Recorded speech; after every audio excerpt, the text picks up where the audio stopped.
بسم الله الرحمن الرحيم.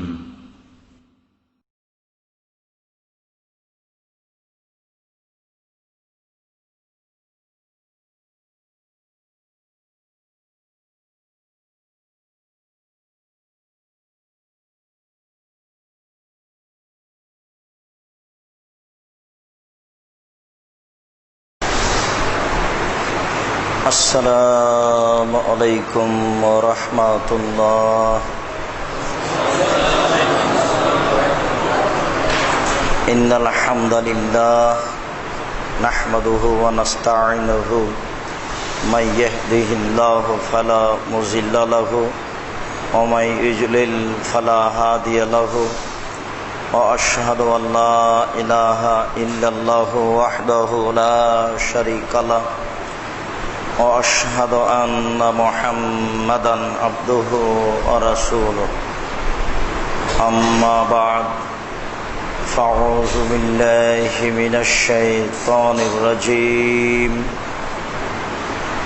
يا أيها الذين آمنوا كتب عليكم الصيام كما كتب على الذين من قبلكم لعلكم تتقون. عن أبي أمامة باهلي رضي الله تعالى عنه قال قال رسول الله صلى الله عليه وسلم أمامة عليك بالصوم فإنه لا مثل له وفي رواية لا عدل له وفي رواية قال أمامة يا رسول الله مرني على عمل قال عليك بالصوم فإنه لا مثل له رواه البيهقي بسند صحيح.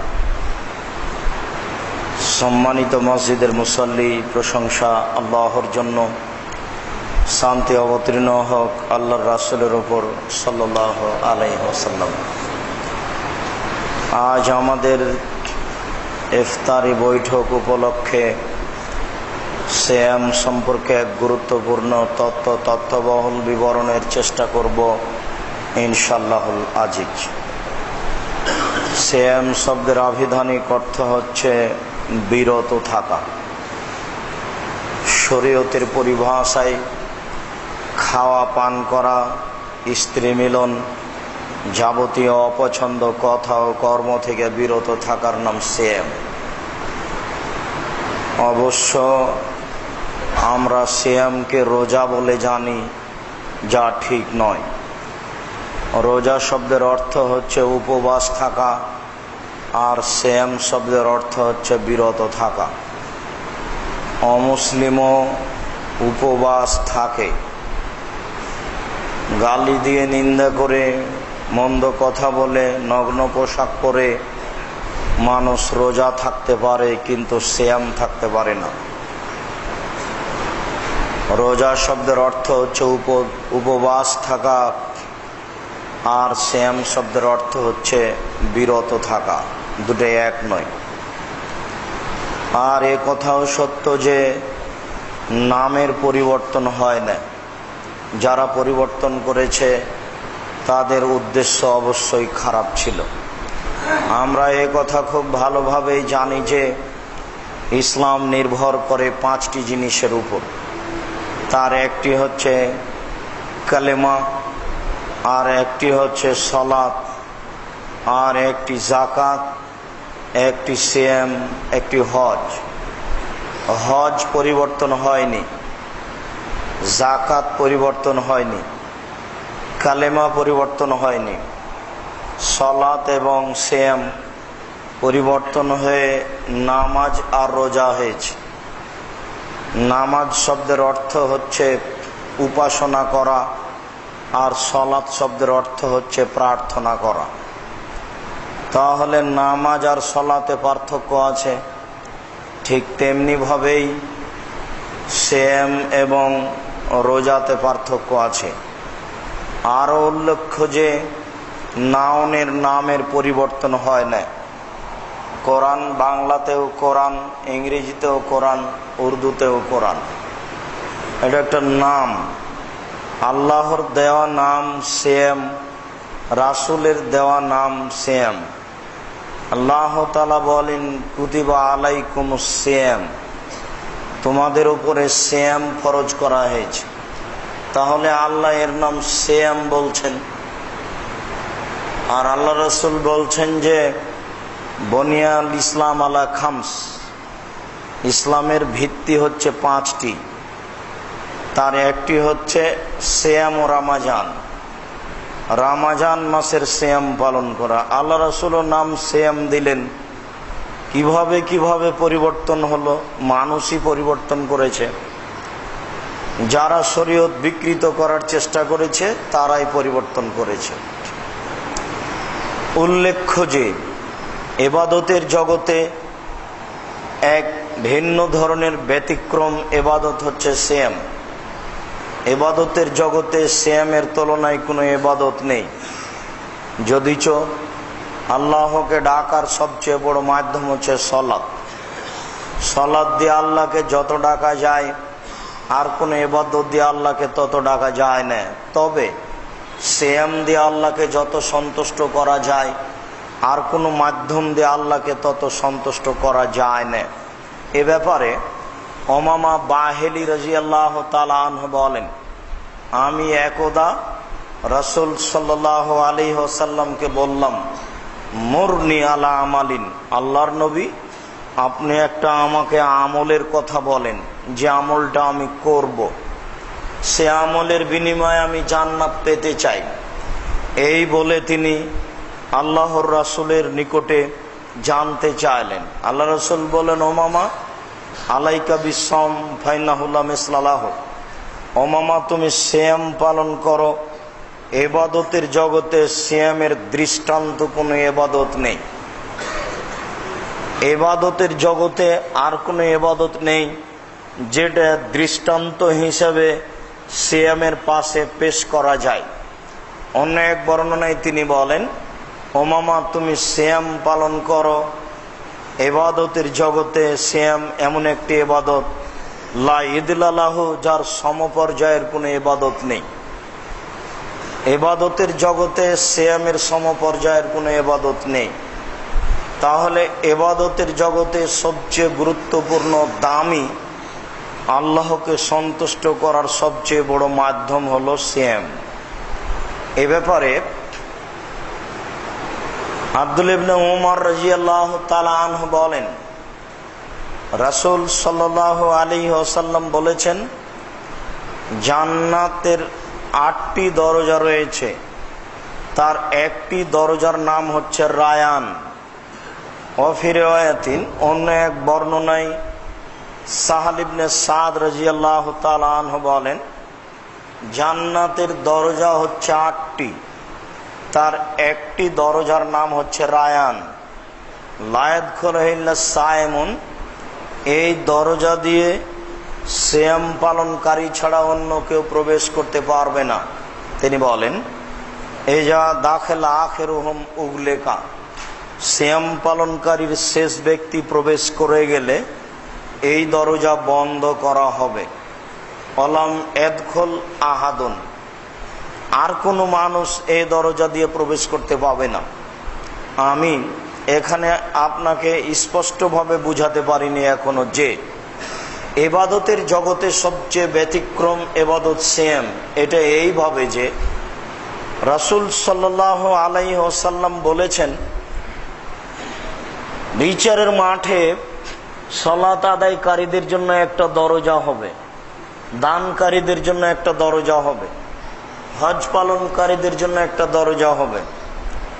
সব দরজা দিয়ে ফেরেশতাগণ ডাকবেন যে আসেন, এই দরজা দিয়ে আসেন।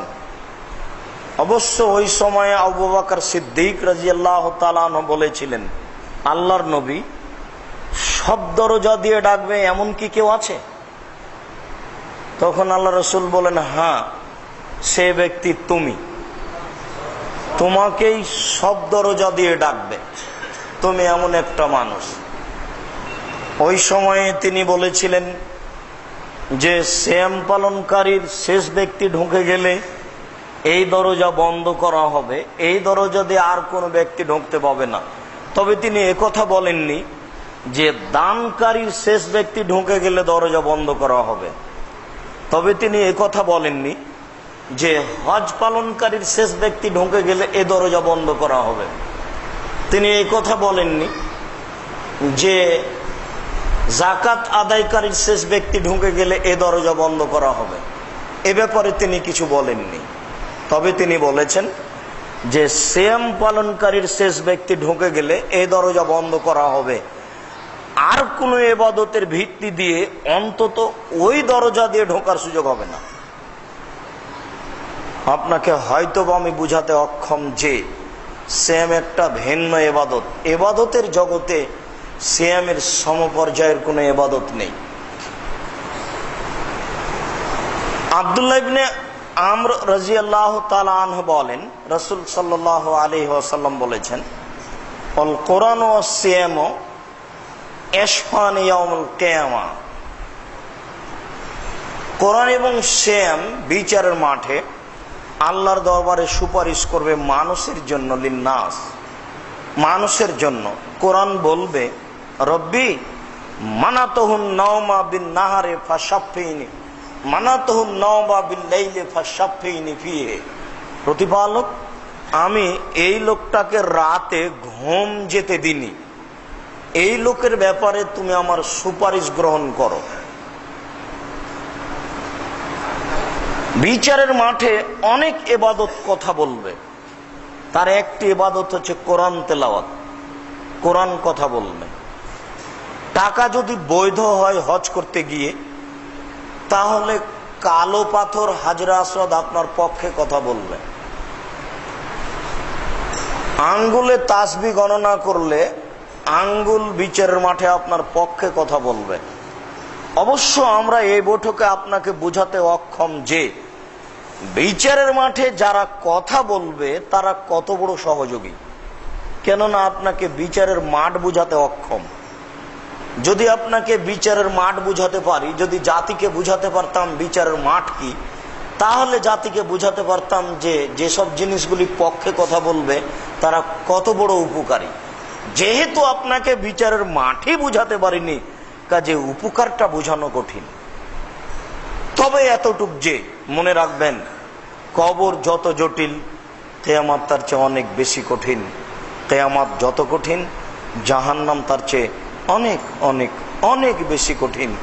কি দিয়ে বুঝায় আপনাকে কিয়ামত কত কঠিন? কবরই আপনাকে বুঝাতে সক্ষম নই।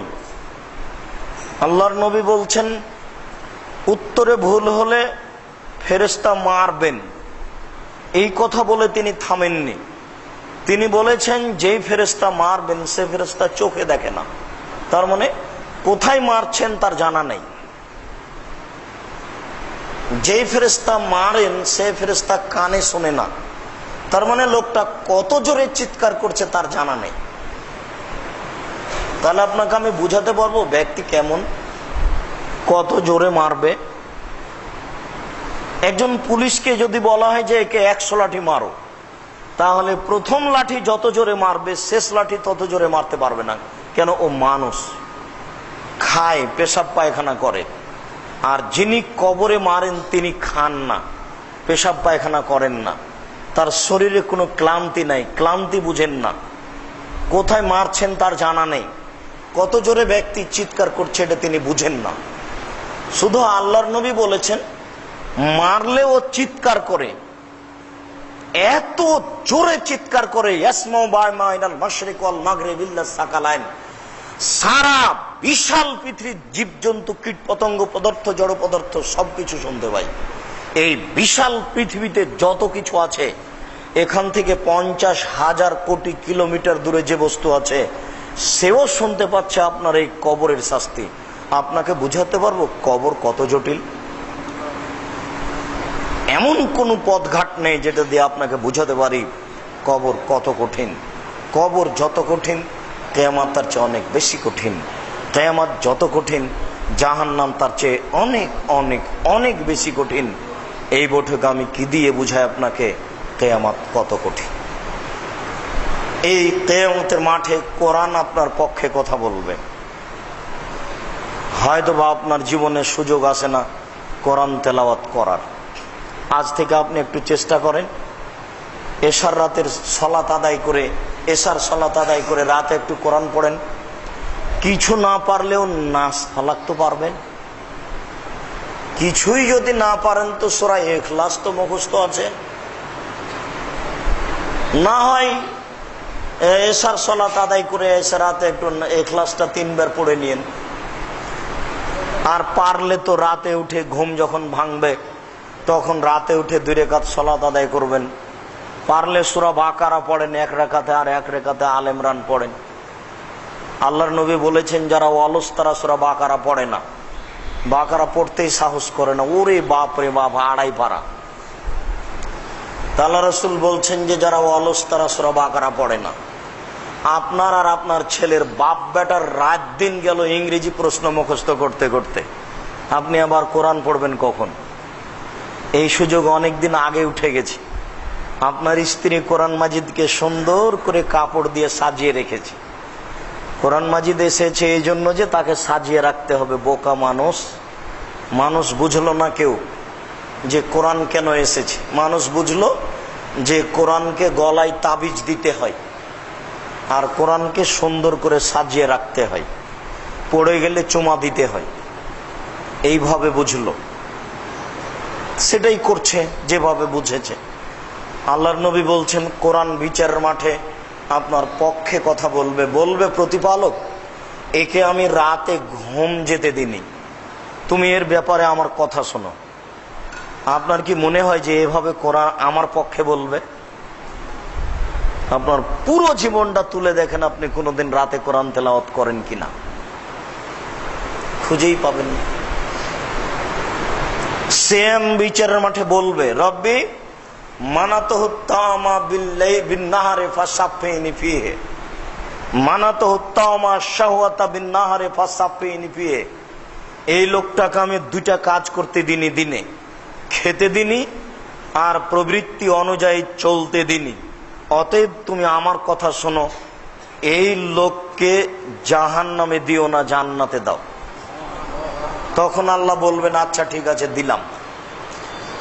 সেম আপনার পক্ষে কথা বলবে বিচারের মাঠে। বলবে প্রতিপালক, আমি একে 2টা কাজ করতে দিনি, 1 খেতে দিনি আর 1 প্রবৃত্তি অনুযায়ী চলতে দিনি।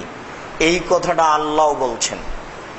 আবু হুরায়রা রাদিয়াল্লাহু তাআলা আনহু বলেন রাসূল সাল্লাল্লাহু আলাইহি ওয়াসাল্লাম বলেছেন কুল্লু আমাল ইবনে আদম ইজাফুল হাসানাতু বিআশারি আমসালিহা ইলা 700 যায়ফ।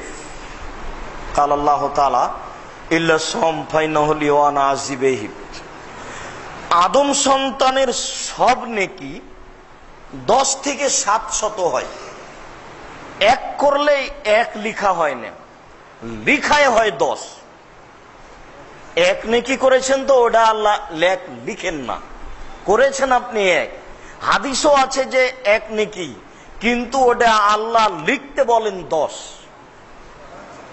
আর এটা বাড়তে থাকে, বাড়তে বাড়তে 700 হয়, আরো বেশি।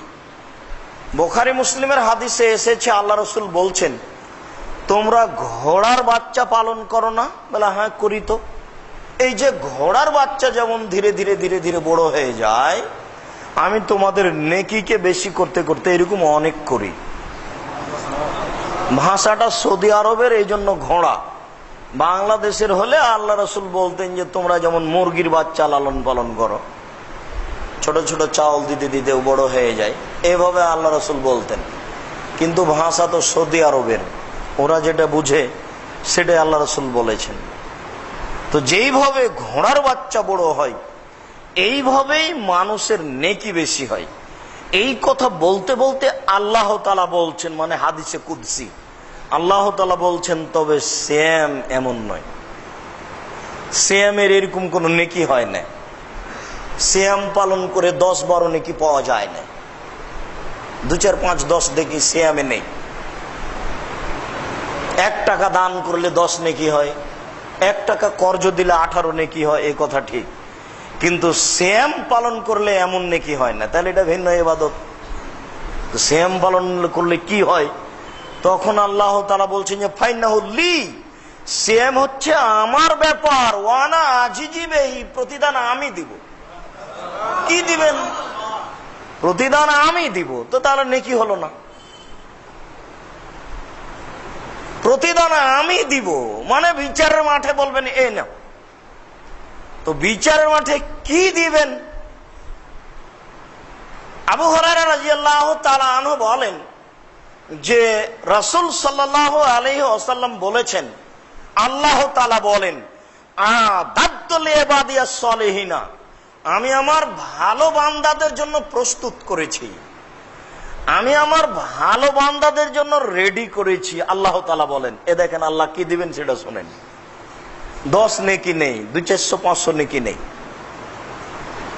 বলছেন যে আমি আমার ভালো বান্দাদের জন্য প্রস্তুত করেছি, রেডি করেছি, এমন কিছু করেছি মারা কায়নুন, চোখ কোনোদিন দেখেনি, অমা সামিয়াত ওজনুন, কান কোনোদিন শোনেনি, অমা খাতারাবে কালবে বাশার, মানুষের অন্তর কোনোদিন ভাবেনি। আমি এমন কিছু প্রস্তুত করেছি যেটা বিচারের মাঠে বলবো এ নাও। সেটা হলো সিএম। আপনাকে আমি বুঝাতে পারি সিএম কি জিনিস? বুঝাতে পারলে মানুষ ঠিকই সিএম পালন করত, আমরাই অক্ষম। আল্লাহ তাআলা বলছেন যে আমি এমন কিছু ব্যবস্থা করেছি যেটা চোখ কোনোদিন দেখেনি। চোখ দেখেছে আগ্রার তাজমহল, চোখ দেখেছে হাওড়ার ঝুলন্ত ব্রিজ, চোখ দেখেছে ইরাকের ব্যাবিলনের ঘন্টা, চোখ দেখেছে ফ্যাক্স মেশিন, চোখ দেখতে পাচ্ছে মোবাইল। 50,000 বছর পরে চোখ আরো অনেক কিছু দেখবে। আল্লাহ তাআলা বলেন আমি এমন কিছু করেছি যেটা চোখ কোনোদিন দেখেনি। আপনাকে বুঝাতে পারি জান্নাত কি জিনিস? বুঝানোর কোনো পথ নেই। আগ্রার তাজমহল নিচের লেখাটা যেমন দেখা যাচ্ছে, 50 ফুট উপরের লেখাটা তেমনি দেখা যাচ্ছে। 20,000 লোক 22 বছর কি করলো? যদিচ তার কবর পাকা করা ঠিক হয়নি, কেননা আগ্রার তাজমহলে যত টাকা খরচ হয়েছে, এই টাকা দিয়ে ভারত, বাংলাদেশ, পাকিস্তানের প্রত্যেকটা জেলাতে একটা করে ইসলামী বিশ্ববিদ্যালয় হতো সেই কালে। সেই কালের 8 কোটি টাকা কি এখানে আছে? এটা হিসাব করা যায়? আল্লাহ তাআলা বলছেন আমি এমন কিছু রেডি করেছি যেটা চোখ কোনোদিন দেখেনি। তিনি বলেন আমি এমন কিছু ব্যবস্থা করেছি যেটা কান কোনোদিন শোনেনি। কান শুনেছে দৈত্যরাজের কাহিনী, কান শুনেছে 7 সমুদ্র 13 নদী পারে কি আছে, কান অনেক কিছুই শুনেছে যেটা কোনোদিন ভাবাই যায় না, এমনটা শুনেছে কান। এরপরে আল্লাহ বলছেন যে আমি এমন ব্যবস্থা করেছি যেটা কান কোনোদিন শুনেনি। এরপরে আল্লাহ বলছেন আমি এমন ব্যবস্থা করেছি যেটা অন্তর কোনোদিন ভাবেনি। মানুষের অন্তর অনেক কিছুই ভাবে। মানুষের অন্তর ভাবে যে আমি আজকে সপ্তম আকাশের উপরে চলে যেতে পারতাম, আজকে আমি আকাশে চলে যেতে পারতাম, অনেক কিছু অন্তর ভাবে। এরপর আল্লাহ তাআলা বলছেন আমি এমন ব্যবস্থা করেছি যেটা মানুষের অন্তর কোনোদিন ভাবেনি। সেটাই হলো বিচারের মাঠে দিবেন আপনাকে, এই নেন। সেম ভিন্ন ধরনের ইবাদত। তবে এখানে আল্লাহ তাআলা বলছেন 2টি কারণ। আমি কেন বলবো যে এ নেও বলবো কেন, তার 2টা কারণ হচ্ছে এই, আমার কারণে আদম সন্তান 2টা কাজ করে না। এক খায় না, আর এক প্রবৃত্তি অনুযায়ী চলে না। খাওয়া বন্ধ করতে সবাই পারে। এই বাচ্চা ছেলেটাকে যদি একটু খেলনা দিই তাহলে 2 ঘন্টা থেমে থাকবে। বৃদ্ধ মানুষকে যদি বলি যে চাচা একটু থামেন, এই যে সূর্য ডুবছে, তাহলে থেমে যাবে। না খেয়ে থাকতে পারে অনেকেই, কিন্তু প্রবৃত্তি ঠেকাতে পারে কে? প্রবৃত্তি কি জিনিস? ঘুম থেকে উঠে সুন্দর করে দাড়ি চাচে যে সেই প্রবৃত্তিকে মানে, সে রোজা থাকে, সিয়াম থাকে না। নগ্ন পোশাক পরে রাস্তাঘাটে চলছে যে সে রোজা থাকে, সিয়াম থাকে না। আপনার অনেক টাকা আছে, টাকা নিয়ে আপনার মেয়ে সকাল 10টার সময় গেছে বাজারে, ইফতারির অনেক আইটেম তৈরি করেছে, নিয়ে এসেছে। 2টা থেকে শুরু করেছে, বন্ধু বান্ধব নিয়ে খাবে ইফতারি। দোলা ভাই আছে, বন্ধু বান্ধব আছে, আব্বা আছেন, অনেক আছে, হুজুরও এসেছেন। তাই আপনার মেয়ে ইফতারি সাজাচ্ছে, অনেক সাজিয়েছে। নগ্ন পোশাকে ইফতারি সাজায় আবার বলে আমি জান্নাত কিনবো। ধর্ম পাগল কিছু নয়, ধর্ম রাজশাহী চাঁপাইনবাবগঞ্জের হাওয়াই লাড্ডু নয়। এদেশের নেতা নেত্রী যেটা বুঝেছে সেটা ধর্ম নয়। এদেশের নেতা নেত্রী মনে করছে যে কবরের চতুর্দিকে দাঁড়িয়ে সবাই মিলে হাত তুলে দোয়া করলেই কাজ হয়ে যাবে। এটা ঠিক নয়। যেভাবে আপনি আর আপনার স্ত্রী, আপনার মেয়ে রোজা থাকছেন, এই রোজা দিয়ে কাজ হবে না। প্রবৃত্তির অনুসরণ করে যারা, তাদেরকে আল্লাহ বলবেন না যে এই নাও। নগ্ন পোশাক পরে রোজা থাকে যারা, তাদেরকে বলবেন না আল্লাহ। মিথ্যা কথা বলে ব্যবসা করে যারা, তাদেরকে আল্লাহ বলবেন না। ধর্মের বিরোধিতা করে চলে যারা, তাদেরকে আল্লাহ বলবেন না। বিচারের মাঠে আল্লাহ বলবেন যে আমার কারণে তুমি 2টা জিনিস ত্যাগ করেছো, অতএব এই নাও, জান্নাতে যাও। কি দিয়ে বুঝায় আপনাকে সিয়াম কি জিনিস? ইবাদতের জগতে একটা ব্যতিক্রম ইবাদত হচ্ছে সিয়াম। সিয়াম দিয়ে আল্লাহকে যত সন্তুষ্ট করা যায়, আর কোন ইবাদত দিয়ে আল্লাহকে তত সন্তুষ্ট করা যায় না। তাই রাসূল সাল্লাল্লাহু আলাইহি সাল্লাম বলেন, কে যদি একদিন সিয়াম পালন করে তাহলে তাকে জাহান্নাম থেকে 70 বছরের পথ দূরে সরিয়ে নেওয়া হবে। তাই তিনি বলেন, কেউ যদি একদিন সিয়াম পালন করে তাহলে 100 বছরের পথ তার থেকে জাহান্নামকে দূরে সরিয়ে দেওয়া হবে। কেউ যদি সিয়াম পালন করে তাহলে তার মাঝে আর জাহান্নামের মাঝে ব্যবধান হবে 500 বছরের পথ। অর্থাৎ সিয়াম পালনকারী জান্নাতে যাবে, ইনশাআল্লাহ যাবেই। সিয়াম দিয়ে জান্নাত কিনতে চাই, ইনশাআল্লাহ নেবই, ইনশাআল্লাহ। এই ব্যাপারে আপনি প্রস্তুতি নেন, আজ থেকেই নিতে হবে। রমজানের সিয়াম পালন করতে আপনি বাধ্য।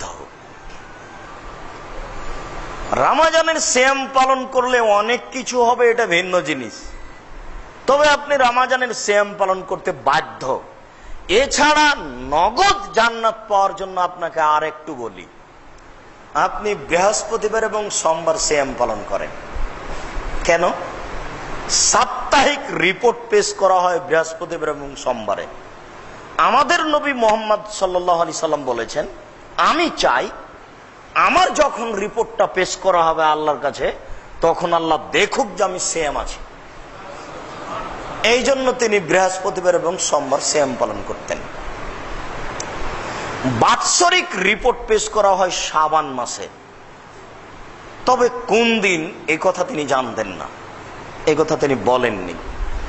বাৎসরিক রিপোর্ট পেশ করা হয় শাবান মাসে, তবে কোন দিন এটা তার জানা ছিল না। এই জন্য তিনি পুরো শাবান সিয়াম পালন করার চেষ্টা করতেন। ওই দিনটা ধরতেই হবে। তিনি চাইতেন যে বাৎসরিক রিপোর্ট পেশ করার সময় আল্লাহ দেখুক যে আমি সিয়াম আছি। তো যেহেতু দিন তার জানা ছিল না, এই জন্য পুরো শাবান সিয়াম পালন করার চেষ্টা করতেন, তবে রমজানের সাথে মিলিয়ে দিতেন না। ভারত, বাংলাদেশ, পাকিস্তানের সব হুজুরেরা কিভাবে জেনে নিল সেই দিন 15ই শাবান। তাই তারা কলকারখানা, অফিস, আদালত, কোর্ট কাছারি, শিক্ষা প্রতিষ্ঠান সবকিছু বন্ধ করে রাতে গোসল করে আতর গোলাপ মেখে দিনে রোজা থাকে। একেবারে ডাহা নগদ মিথ্যা কথা। 15ই শাবানে সিয়াম পালন করলে পাপ হবেই হবে।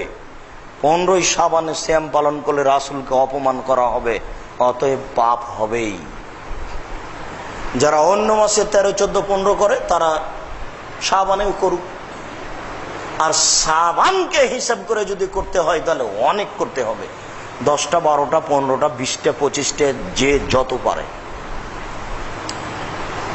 প্রতি মাসে 3 দিন সিয়াম পালন করলে 13, 14, 15, সারা বছর সিয়াম পালন করলে জানে কি হয় তাই হবে।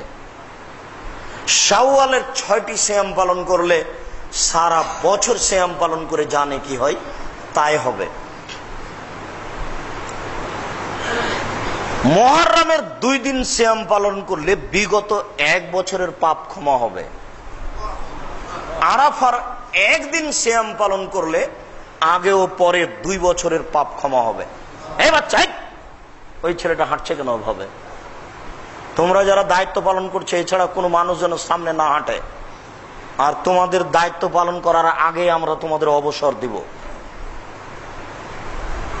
কোন মুসল্লি অমনোযোগী থাকবে, আমি কথা বলবো, এমনটা যেন মুসল্লি সুযোগ মনে না করে। এমন মুসল্লি আমরা চাই না।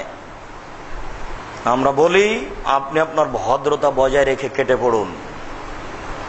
আমরা কথা বলবো, আপনি আপনার কাজে ব্যস্ত থাকবেন, এটা আমরা চাই না। যে আপনার অনুকূলে হলে থাকবেন, নইলে কেটে পড়বেন। আপনাকে বক্তব্য শোনাতে আমরা বাধ্য নই। পৃথিবী অনেক বড়, যেখানে কুলাবে সেখানে যাব। অতএব আপনি খুব সতর্কতার সাথে সতর্ক হয়ে বসে থাকেন, কথা যেন ধরে রাখতে পারা যায়। এই কথা বিচার মাঠে আবার আপনাকে জিজ্ঞাসা করা হবে,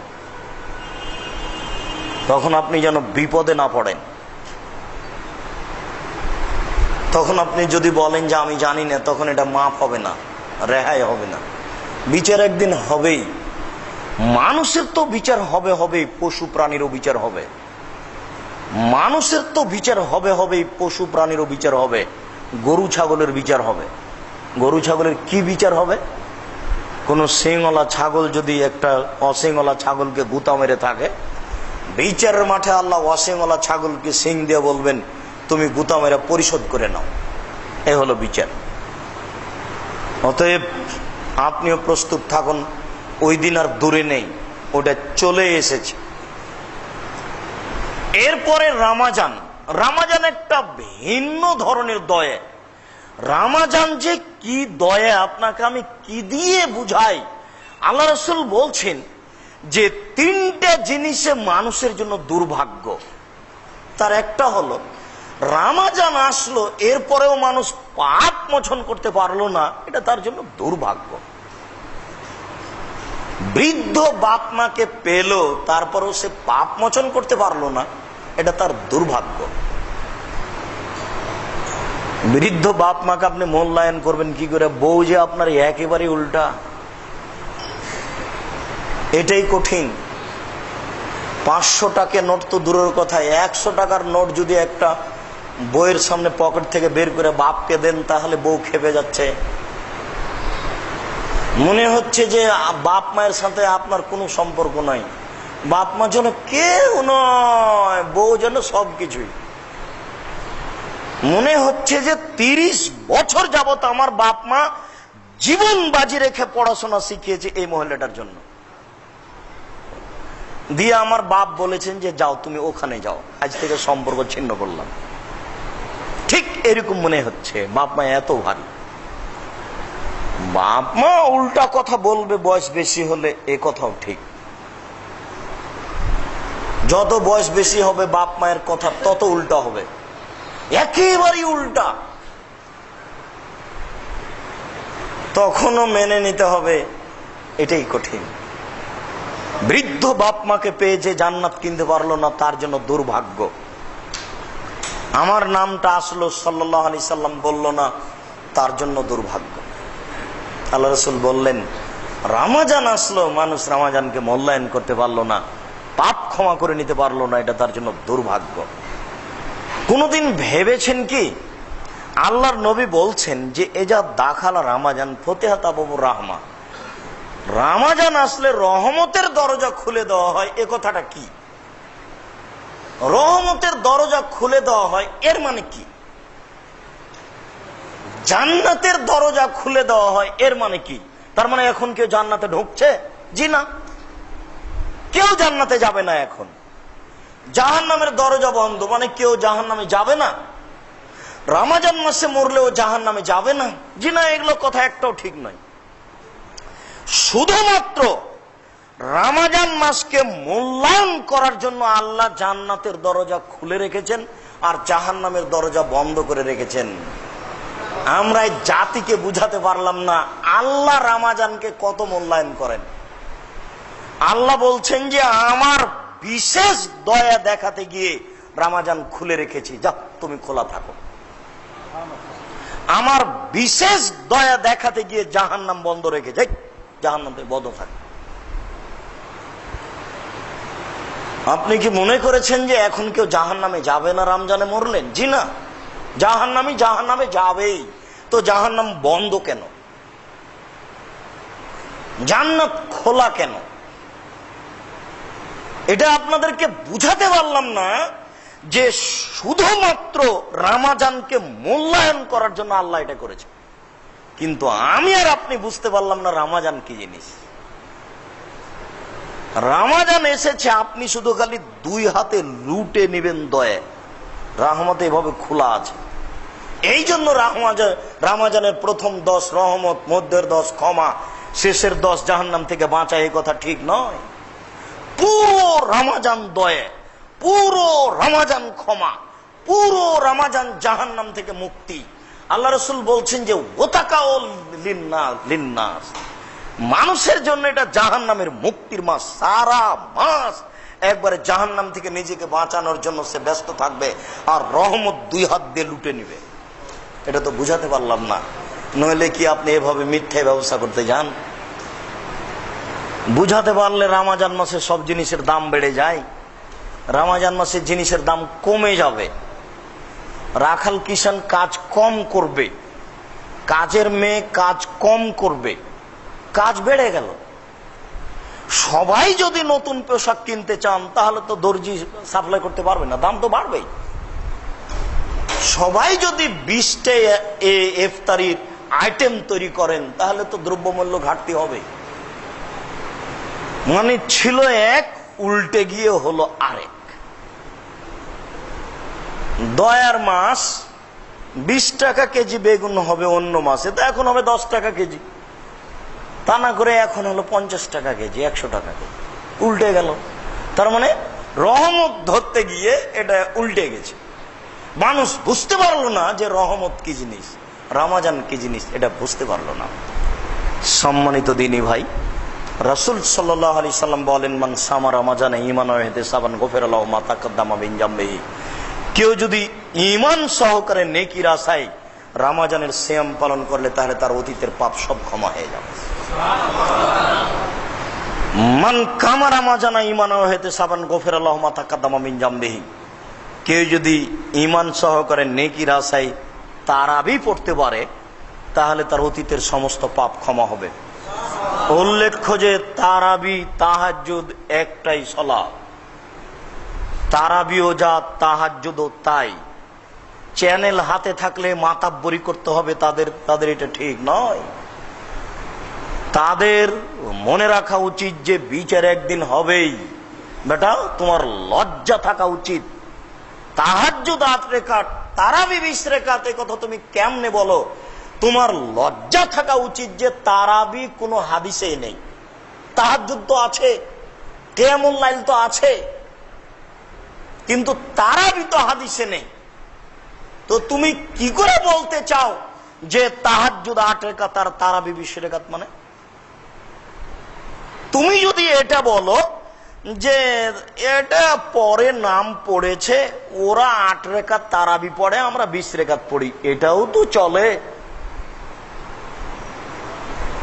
তুমি বলো এই কথা যে তারাবি মানে আরাম নেওয়া।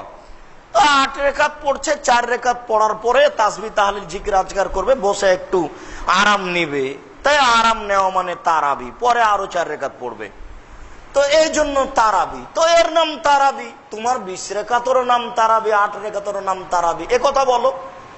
কিন্তু কি করে তুমি বলো যে তারাবি তো 20 রাকাত, তাহাজ্জুদ তো 8 রাকাত, অতএব 8 রাকাত কোনো সলাতই নেই? তোমার লজ্জা থাকা উচিত।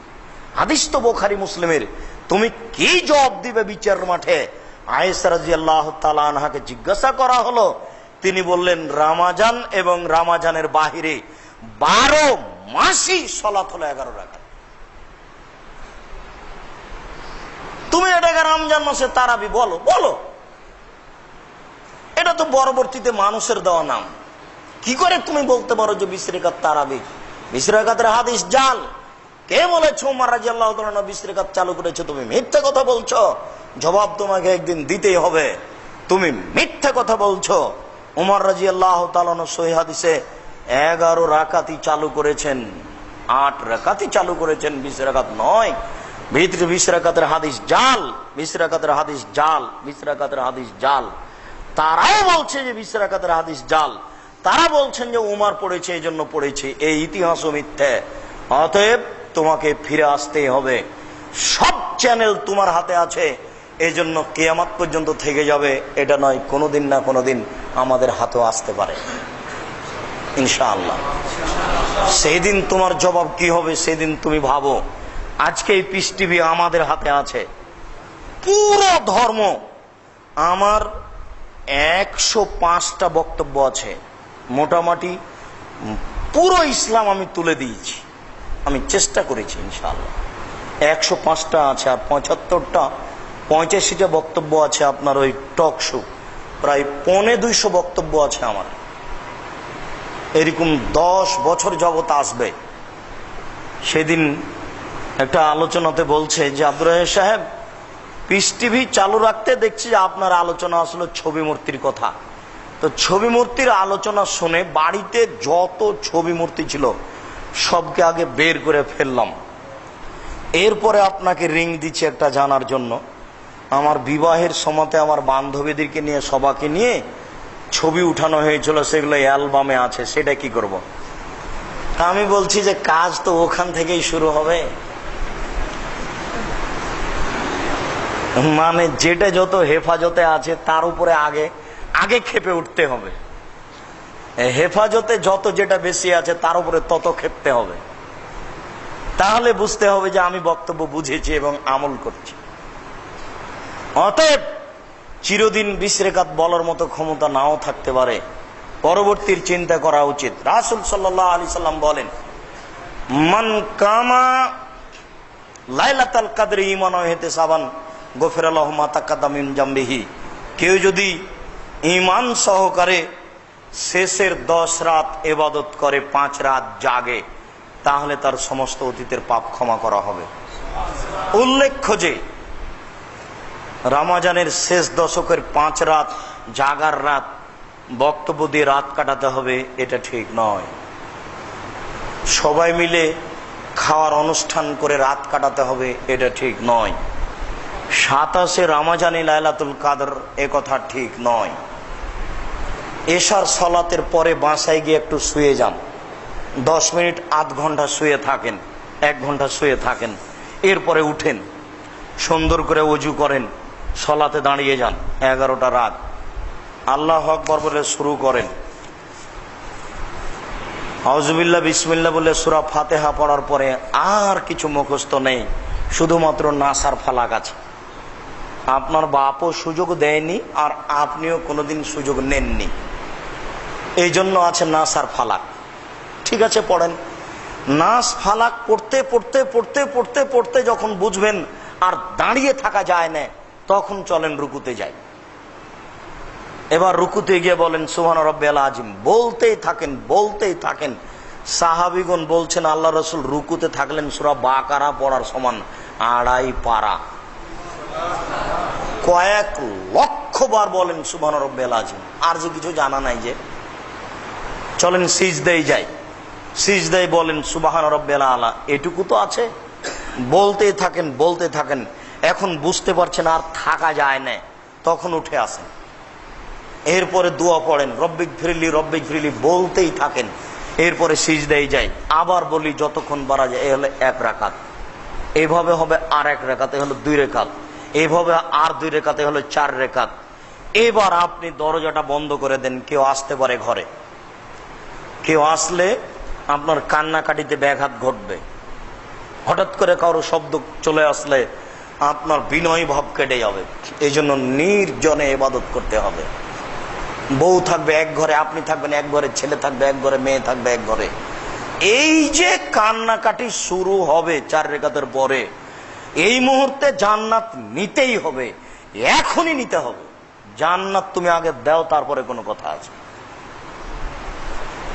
দুই চোখের পানি ঝরঝর করে ঝরবে। হাত তুলে করবেন কি কিভাবে সেটা আপনার ব্যাপার, তবে জান্নাত এখনই নিতে হবে, নিতেই হবে। রব্বিগফির ওয়ারহাম ওয়ান্তা খায়রুর রাহিমিন, প্রতিপালক তুমি দয়া করো, তুমি ক্ষমা করো, তুমি যে বড় দয়াবান, তুমি যে বড় ক্ষমাবান। তুমি যদি দয়া না করো, তুমি যদি ক্ষমা না করো, আমাকে কে দয়া করবে, কে ক্ষমা করবে? আমি বড় অপরাধী, তুমি বড় দয়াবান। আমি বড় গুনাহগার, তুমি বড় ক্ষমাবান। তুমি আমার প্রতি একটু দয়া করো, তুমি আমাকে ক্ষমা করো। এভাবে বলতেই থাকেন, বলতে বলতে দেখবেন দুই চোখের পানি ঝরঝর করে ঝরে আসছে। এই ভাব ঘন্টা যাবত থাকবে, কয়েক ঘন্টা থাকতে পারে। আপনি ক্ষমা নয় এত হোমসি খেলে মনে করলেন? এই কি লাঠি দেখিয়ে ক্ষমা হয়? এই কি আপনি দেওয়ানবাগি পেয়েছেন যে দেওয়ানবাগি বক্তব্যে বলবে যে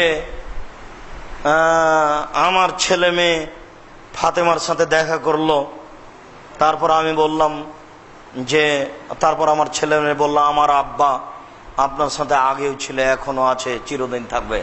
ফাতেমা হলো দেওয়ানবাগির বউ। মানুষই নয় একবারে, এবাদত বান্দি কিন্তু দূরে থাক, সেটা একবার মানুষই নয়। ধর্মকর্ম তো বুঝেই না, ধর্মকর্ম দূরে থাকে, দেওয়ানবাগি মানুষই নয়। যারা পীর পূজা করে, যারা এসবগুলো করে, তারা মানুষ থেকে দূরে চলে গেছে। তারা কথা বলতে পারে যে ফাতেমা আমার বউ, এটা হয়। আল্লাহ তার সাথে কথা বলে, এটা হয়। মানুষের সামনে এগুলো চলছে। আশ্চর্য দুনিয়া। ধর্মের নামে মানুষ যে কত কি করছে তার কোনো হিসাব নেই। অবাক দুনিয়া। ক্ষমা নিতেই হবে যে কোনো মূল্যে, কান্নাকাটি করে ক্ষমা নিতে হবে। এরপরে 4 রেখাত দেখবেন ফজর হয়ে এসেছে, 4টা বাজতে যাচ্ছে, 3 রেখাত পড়ে নিয়ে সাহারি খান। এইভাবে রাত জাগতে হবে যে কোনো মূল্যে, কম খেতে হবে, আগে প্রস্তুতি নেন। অত বেশি ইফতারি করা যাবে না, অত খাওয়া যাবে না। অত খেলেই তো একটু পরে শুইতে ইচ্ছা করবে। কষ্ট করে ইবাদত সহজ নয়। আল্লাহ রাসূল বলছেন, আয়েশা বলছেন যে যা দাখাল আসরুল আওয়াখির, যখন শেষের দশক আসতো, সাদ্দাম মিজারাহু, আল্লাহ রাসূল লুঙ্গি গুটিয়ে নিতেন। রাজশাহী চাঁপায় নবমগঞ্জের ভাষায় লেংটি মেরে নিতেন, কাপড় গুটিয়ে নিতেন। এখন বুঝেন কি না, এই মাঠে যারা কাজ করে কাপড় গুটিয়ে নিয়ে, তারাকে দেখেননি আপনারা?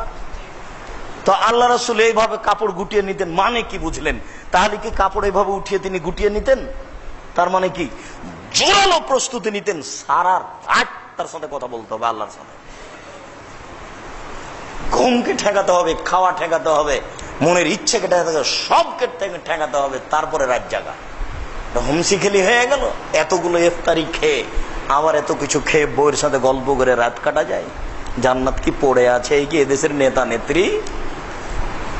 এমনি নিয়ে নেবেন, ভুল হিসেব। তার কাছে কান্না পেশ করেই জান্নাত নিতে হবে, কেঁদেই নিতে হবে, এমনি নয়। জোর করে জান্নাত হয় না। প্রথমত নিয়মে আসতে হবে, দ্বিতীয়ত কেঁদে জান্নাত নিতে হবে। আপনি এবছরের সামনের ওই 10 রাত 5 রাতের জন্য প্রস্তুতি নেন। যে প্রস্তুতি চলছে এটা বাতিল, এই প্রস্তুতি চলবে না। সম্মানিত মসজিদের মুসল্লি, এইভাবে রমজানকে মূল্যায়ন করার চেষ্টা করুন। এখানে কি আছে তার আগে গুরুত্বপূর্ণ কয়েকটি কথা, সেটা হচ্ছে দ্রুত ইফতার করতে হবে। আহলে হাদিসের পক্ষ থেকে, যুব সংঘের পক্ষ থেকে, জমিয়তের পক্ষ থেকে যেসব বিজ্ঞাপন, পোস্টার, ইস্তেহার আছে সময়ের ইফতারির, তার চেয়ে হাফ মিনিট 1 মিনিট আগে করতে হবে। তারপরে আল্লাহকে বলতে হবে, এই দেখো আমি তোমার নবীকে মেনে দেখালাম। আর যদি হাফ মিনিট দেরি করেন যে পেটটা বের হয়ে যাচ্ছে, এই সময়ের চেয়ে হাফ মিনিট দেরি করলে এই কাজটা হবে ইহুদির। নেকি তো বহু দূরের কথা, জাহান্নাম তৈরি হয়েছে মানুষের জন্য, ওখানে গরু ছাগল যাবে না। হুজুর দিয়ে জাহান্নাম পূর্ণ হবে। মিলাদ আপনার বাড়িতে হয়, হুজুরের বাড়িতে তো হয় না। বিষয়টি ভাবতে হবে না? কি শরমে লিখতে পারে বিজ্ঞাপন পোস্টারে যে 3 মিনিট দেরি করে ইফতার করো। সরকারের পক্ষ থেকে পেপার পত্রিকাতে যে বের হয় সূর্য ডুবছে এই টাইমে, তারপরে লিখছে যে সতর্কতার জন্য আরো 3 মিনিট দেরি করতে হবে। নেহায়াত অন্যায়। 10 তলা বিল্ডিং এর উপরে ইফতার আগে পরে হবে, নিচে ইফতার আগে হবে। যদি সূর্য দেখে ইফতার করে মানুষ, তাহলে উপরেরটা পরে হবে, উপরের সূর্য পরে ডুববে, নিচে যারা আছে তাদের আগে ডুববে। এই জন্য সারা পৃথিবীতে একদিনে ঈদ হবে না। যারা একদিনে সারা পৃথিবীতে ঈদ করতে চাচ্ছে তারা সহিহ হাদিসের বিরোধী, তারা সহিহ হাদিসকে মানে না এবং তারা বিদ্যাহীন, তাদের কাছে বিদ্যা নেই। এরাই ওরা যারা কেতাল পার্টির লোক, যারা এইভাবে বলছে এরাই উসমানকে হত্যা করেছে, এরাই খারেজি। জোর করে ধর্ম দেখাতে যাই মূর্খ কোথাকার, হিসাব করে না, নিকাশ করে না। যাও তুমি তিরমিজির বাংলা অনুবাদ করে পড়ো, যেটা তা হাদিস ফাউন্ডেশন থেকে, ইসলামিক ফাউন্ডেশন থেকে যেটা অনুবাদ করা আছে, যাও পড়ে দেখো। অনুবাদ তুমি হুবাহু দেখো, তিরমিজির অনুবাদ দেখো, আবু দাউদের অনুবাদ দেখো।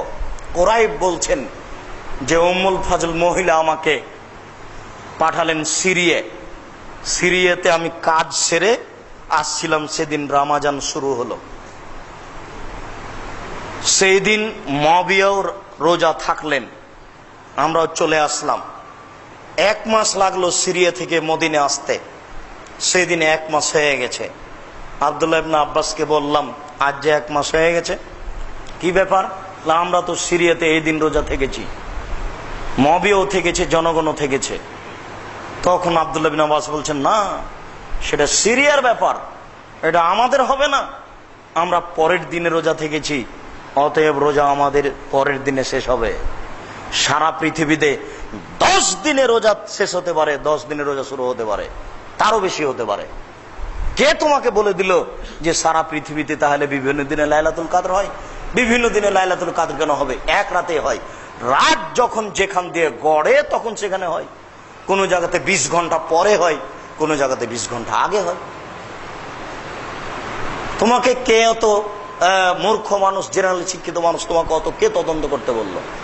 তুমি হাদিসটার অনুবাদ দেখো হুবাহু কি।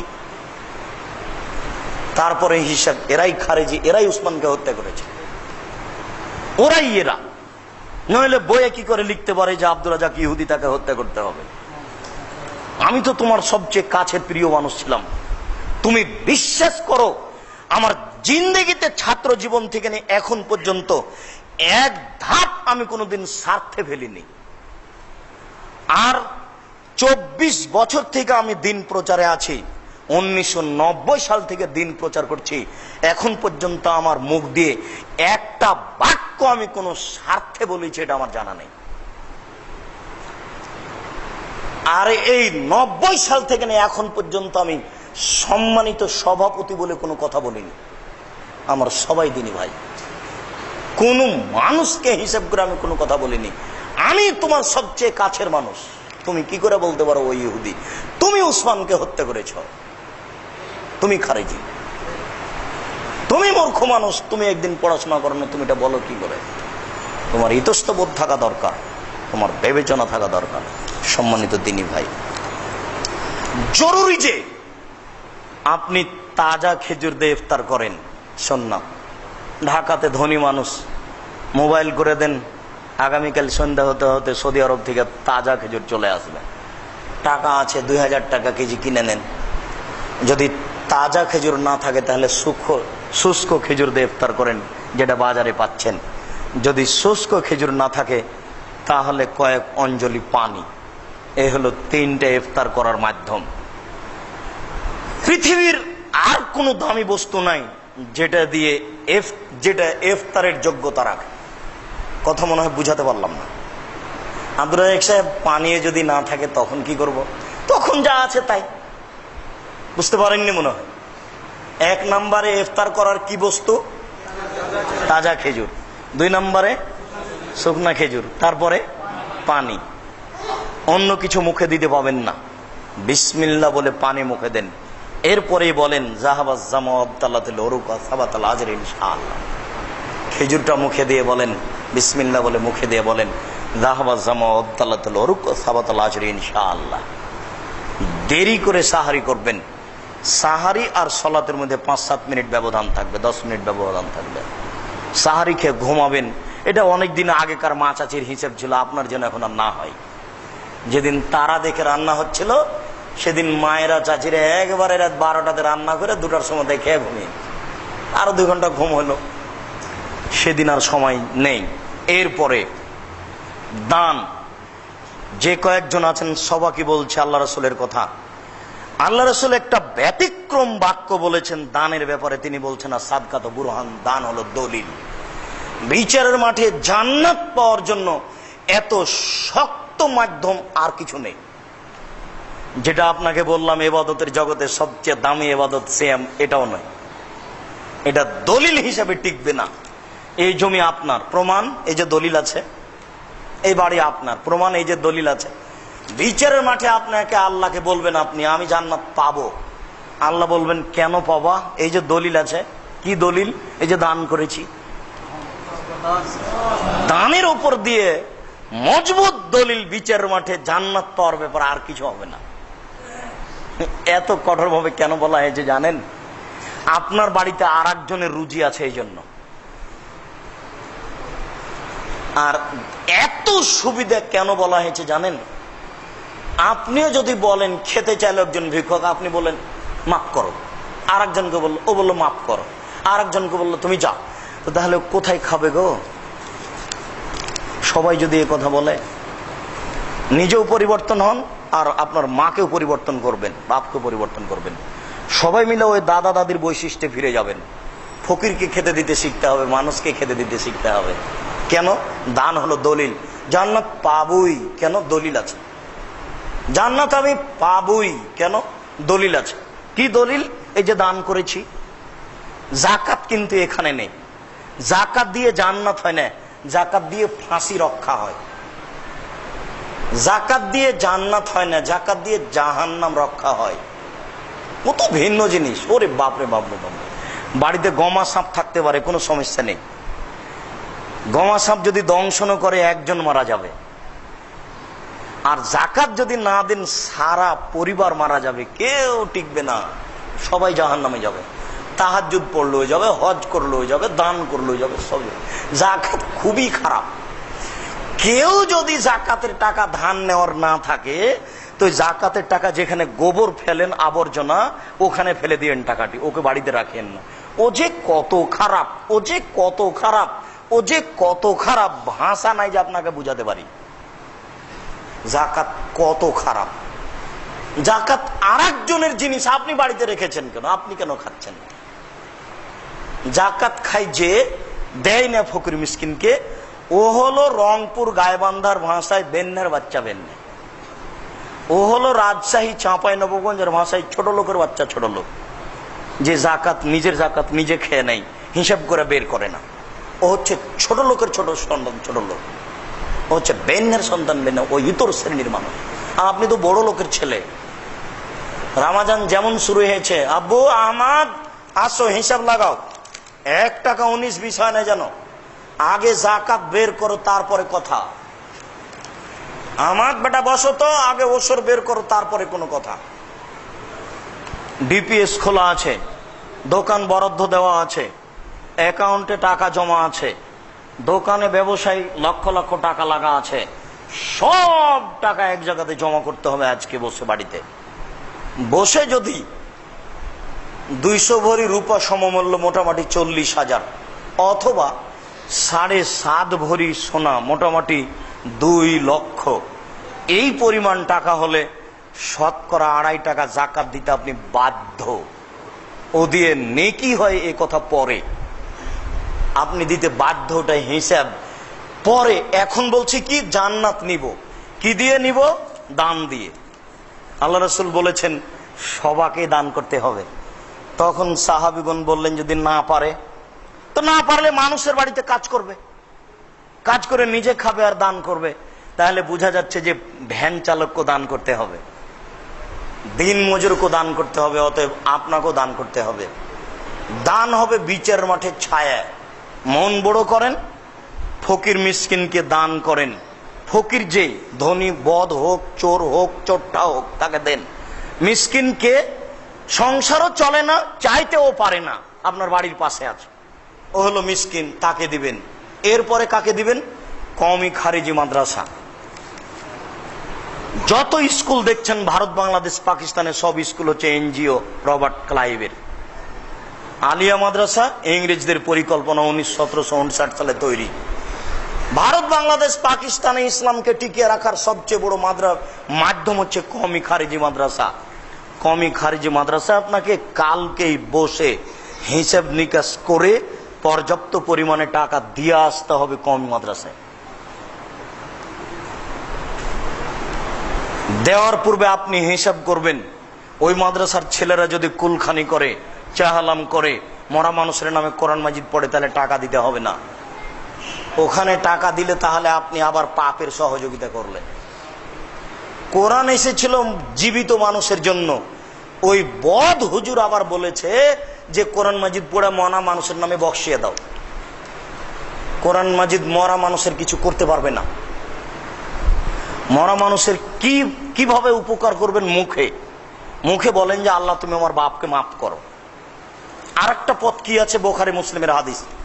আল্লাহ রসুলকে এসে সাহাবী বলেন, আল্লাহ রসুল আমার মা মারা গেছে, আমি তো বাড়িতে ছিলাম না, এখন দান করলে আমার মায়ের নেকি হবে? হ্যাঁ হবে, তুমি দান করো। এই যে বুখারী মুসলিম। তাহলে মরা মানুষের উপকার করার কয়টা পথ? দুইটা। একটা মুখে বলতে হবে আল্লাহ তুমি আমার বাপকে মাফ করো। দোয়া মুখস্থ করলে বলেন আল্লাহুম্মা গফির লি আবি ওয়ারফা দারজাতাহু ফিল মাহদিন ওয়াবসালাহু ফি কবরিহি ওয়া নাব্বির লাহু ফিহি। আল্লাহ তুমি আমার পিতাকে ক্ষমা করো, তাকে উচ্চ মর্যাদা দান করো, তুমি তার কবরকে প্রশস্ত করো, তুমি তার কবরকে আলোকিত করো। রব্বির হামহুমা কামা রাব্বায়ানি সাগীরা রব্বিক ফিরলি ওয়ালা ওয়ালা দাইয়া। আপনার দোয়া মুখস্থ থাকলে বলেন, আর যদি কিছুই না থাকে তাহলে বলেন যে আল্লাহ তুমি আমার বাপকে ক্ষমা করো। এটা তো পারবেন। দাদা দাদিকে ক্ষমা করো, এটা হলো মুখে দোয়া। আর একটা পথ হলো দান করেন। দান ফকির, মিসকিন, কওমি খারিজি মাদ্রাসা, জাকাত বের করে কওমি খারিজি মাদ্রাসায় নিয়ে আসবেন। আমরা চেষ্টা করছি। আজকের জন্য আপনাকে প্রস্তাব পেশ করছি, যেখানে ওই শেষ হয়ে যাচ্ছে ঢাকায় লাগা, এখানে একটা জায়গা পাওয়া গেছে 14 বিঘে একসাথে কওমি মাদ্রাসা করার জন্য আমার হাতে হস্তান্তর করেছে। আলহামদুলিল্লাহ, যারা দিয়েছে তাদেরকে আল্লাহ জাযায়ে খায়ের দান করুক। আমি রমজানের 10 দিন পরে উন্নত মানের প্রতিষ্ঠান খোলার চেষ্টা করছি, ইংরেজি, আরবি, বাংলা, যাতে করে ছেলেরা শিক্ষা অর্জন করে বড় খিদমত করতে পারে। এরকম প্রতিষ্ঠান চালানোর জন্য আমাদের বাচ্চারা প্রস্তুত আছে। আমাদের বাচ্চারা এখন প্রস্তুত আছে, যারা বাংলা, ইংরেজি, আরবি, উর্দু এই কয়েকটা ভাষাতে যে কোনো সময় তারা লিখিতভাবে খিদমত পেশ করতে পারে, মুখে পেশ করতে পারে। আমাদের বাচ্চারা প্রস্তুত আছে। এখন এই প্রতিষ্ঠানগুলি আপনাদের সামনে। আর বিশেষভাবে বাংলাদেশে আহলে হাদিসের বা সঠিক আকীদার সবচেয়ে বড় মাদ্রাসা হচ্ছে রাজশাহীর নওদাপাড়া মাদ্রাসা।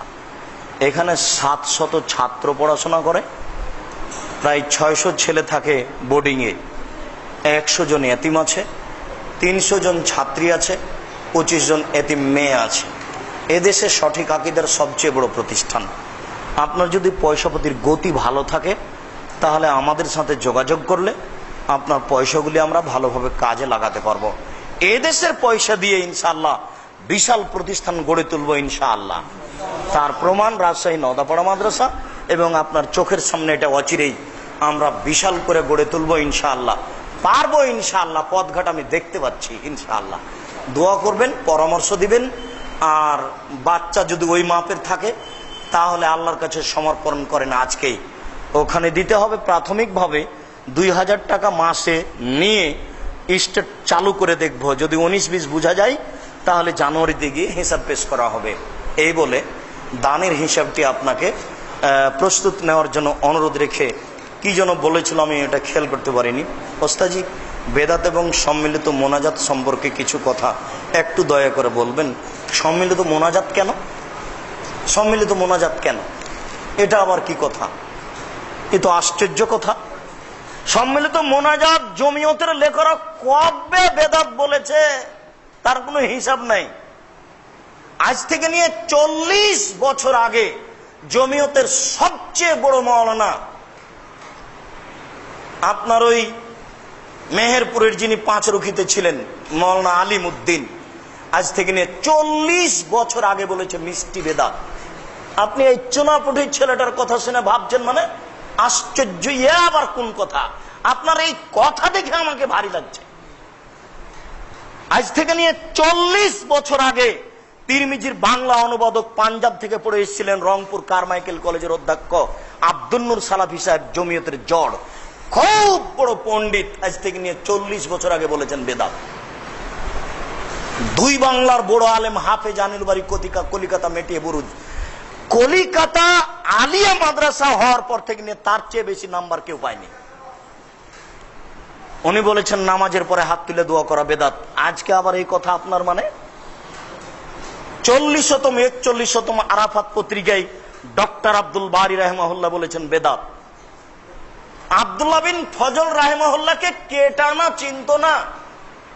আজ থেকে নিয়ে 40 বছর আগে তিনি বলেছেন যে কেউ যদি হাত তুলে দোয়া করতে হবে মনে করে তাহলে অবশ্যই বেদাত হবে। আমরা তদন্ত করে দেখেছি যে সবাই মিলে হাত তুলে দোয়া করলে বেদাত হবে, রাসূলকে অপমান করা হবে। হাত তুলে দোয়া করা আপনার ব্যক্তিগত ব্যাপার। এখন যে হাত তুলে দোয়া করেন সম্মিলিতভাবে হাত তুলে দোয়া কোন কোন স্থানে? শুধুমাত্র পানি চাইতে গিয়ে। ও নিষেধের দলিল চাইলে ওটা হবে বোকামি। আমি কি এটা জেনা যে নিষেধের দলিল দেখাবো? এটা কি সুদ যে নিষেধের দলিল? মাথায় কি গোবর আছে? এটাকে বেদাত বলছি মানে রাসূলের যুগে ছিল না। আপনারা তো বড় হুঁশিয়ার সচেতন মানুষ, আমি আপনাকে বড় মানুষ, আপনি যাত্রাবাড়ি দেখেন না কেন? এখানে আসলেন কেন চট করে? আশ্চর্য। আমি ছেলে মানুষ, আব্দুর রাজ্জাক সাহেবের কথা শুনবেন কেন আপনি? ডক্টর আব্দুল বারী যেটা কলমে লিখেছেন সেটা দেখেন।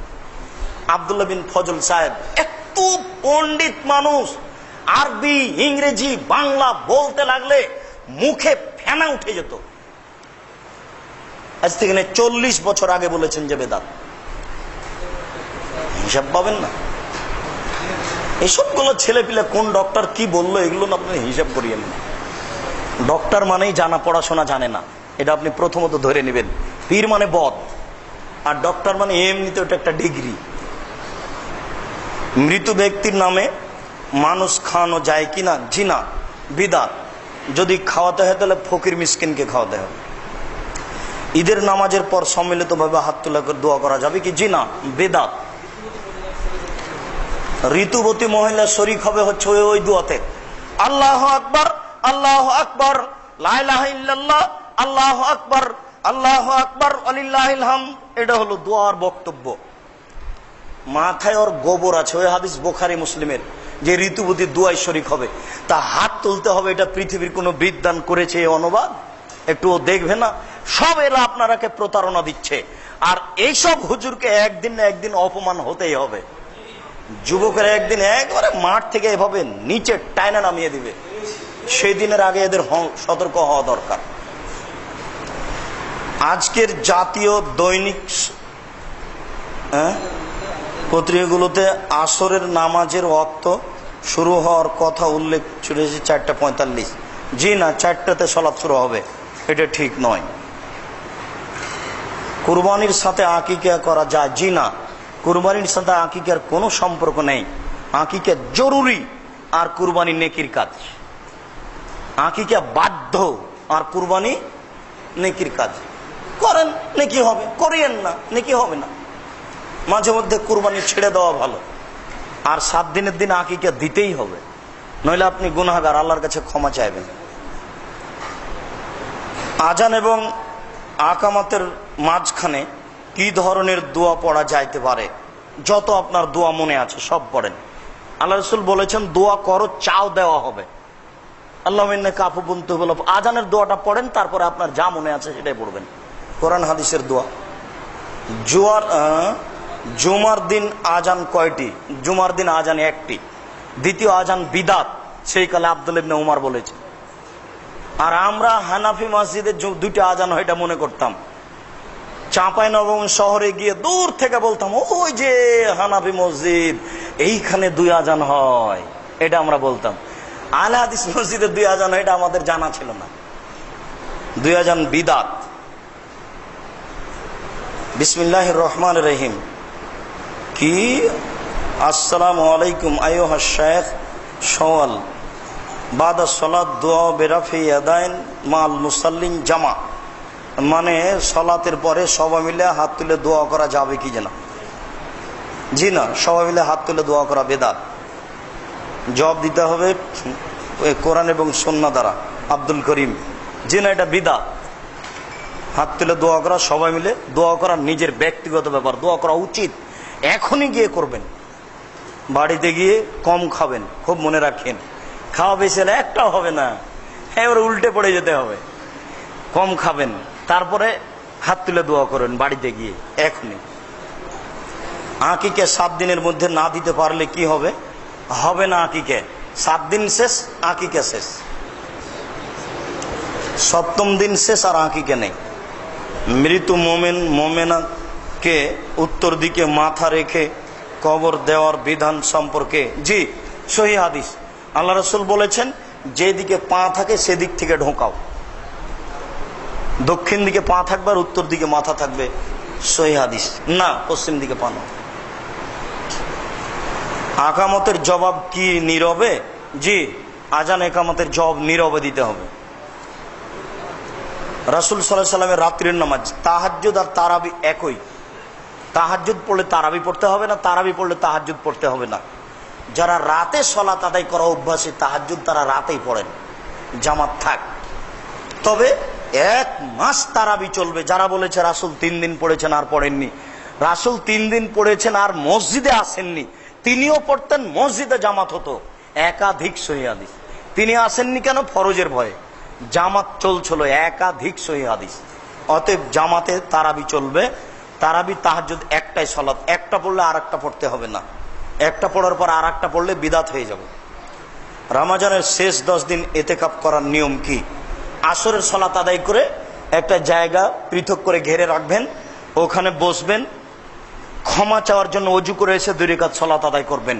এছাড়া এমনি 5 ওয়াক্ত সালাত আদায় করবেন, মাঝে মধ্যে ওযু করে এসে 2 রাকাত সালাত আদায় করবেন। আর তাসবিহ তাহলিল জিকির আজকার কোরআন তেলাওয়াত আর ক্ষমা চাওয়া। হাত তুলে দোয়া করেন, যেভাবে আপনার অনুকূলে আসে ক্ষমা নিতে হবে, এটা একটা বিশেষ সুযোগ।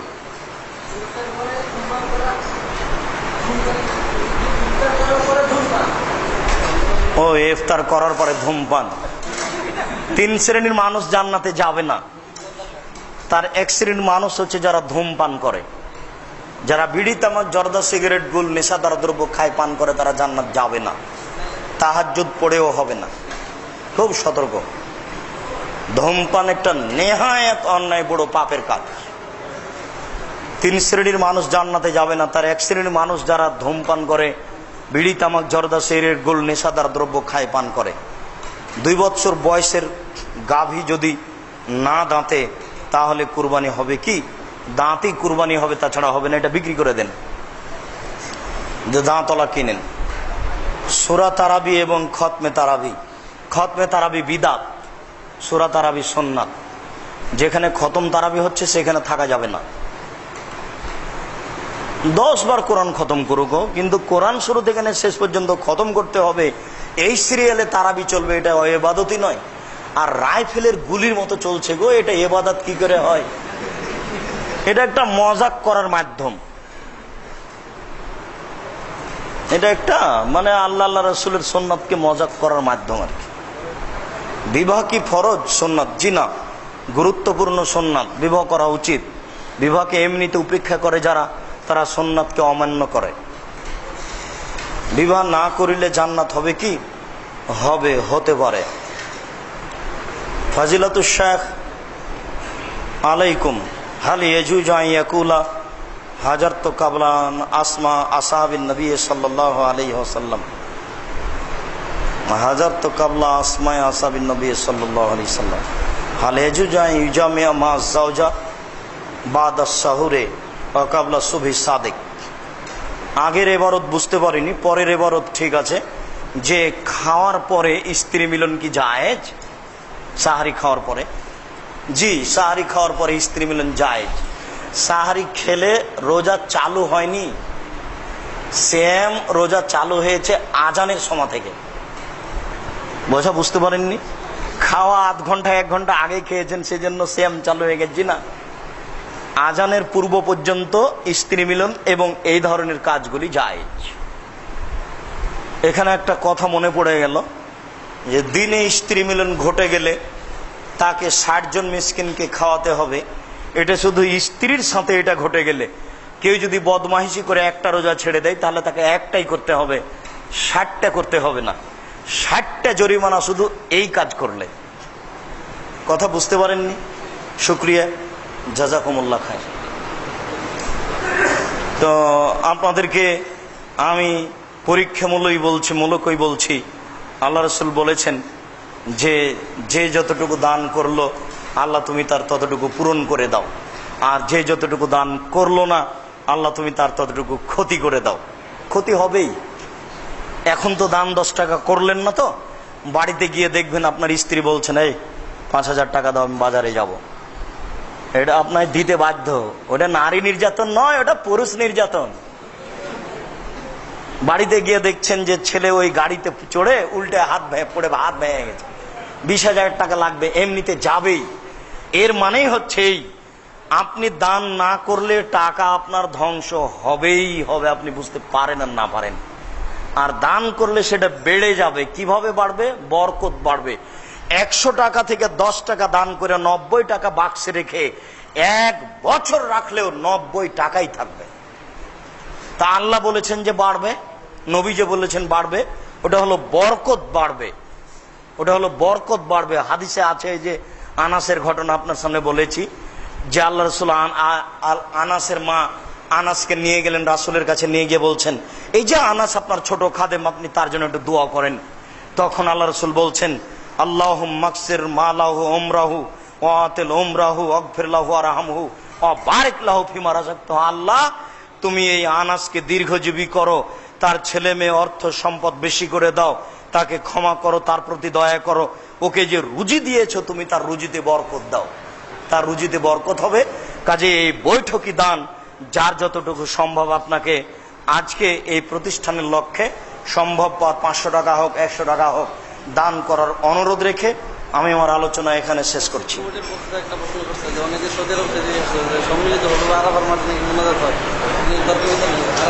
সম্মিলিতভাবে আরাফার মাঠে মোনাজাত হয় না।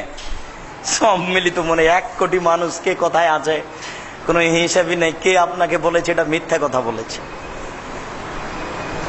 আমার প্রায় 40টা মতো ছাত্র ওখানে আছে যারা সব সময় এসব খবর রাখে মদিনা বিশ্ববিদ্যালয়ে, আর আমরা তো নিজে বাস্তব দেখেছি, এগুলো মিথ্যা কথা। জি শুক্রিয়া। সম্ভবপর আপনার সহযোগিতার কথা রেখে দিয়ে আমি আমার আলোচনা এখানে শেষ করছি। সুবহানাকা আল্লাহুম্মা ওয়া বিহামদিকা আশহাদু আল্লা ইলাহা ইল্লা আনতা আস্তাগফিরুকা ওয়া আতুবু ইলাইক। আসসালাম।